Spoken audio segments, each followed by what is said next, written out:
Âgée de maintenant 5 ans, la DS3 a eu droit fin 2014 à un léger restylage qui a essentiellement modifié les feux avant, intégrant désormais une technologie mixte LED Xenon. Les clignotants sont à défilement, en effet plutôt sympa mais seulement pour les autres. À l'arrière, les feux 3D sont toujours là, repris de la DS3 Cabrio depuis 2012. Les autres nouveautés sont invisibles puisque cachées sous le capot. En diesel, la DS3 reçoit des motorisations Blue HDI de 100 et 120 chevaux très sobres, tandis qu'en essence, la principale nouveauté vient des blocs 3 cylindres de 82 et 110 chevaux. À l'intérieur, les changements occasionnés par le restylage sont minimes, à part un nouvel équipement présent pour la première fois sur une française, le freinage automatique en ville.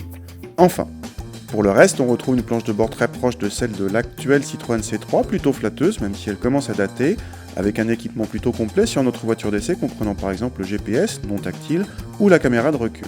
À l'arrière, l'accessibilité et l'habitabilité sont moyennes pour la catégorie. Le coffre atteint 285 décimètres cubes, davantage que les Audi A1 ou Mini. Bonne surprise en mettant le contact, le petit 3 cylindres est plutôt discret et émet presque une sonorité sympathique en montant dans les tours. Très souple, il reprend volontiers dès 1500 tours, voire un peu avant, et dépasse 5000 tours s'il le faut. Agréable en ville, il arrive à donner le change sur route malgré des rapports de boîte assez longs. La commande de boîte manque au passage un peu de précision.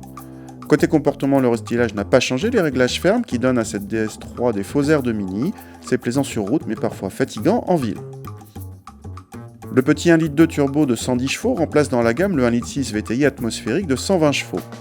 Et le conducteur n'a pas perdu au change avec un moteur beaucoup plus présent à bas régime et, chose étonnante pour un 3 cylindres, une sonorité plus agréable.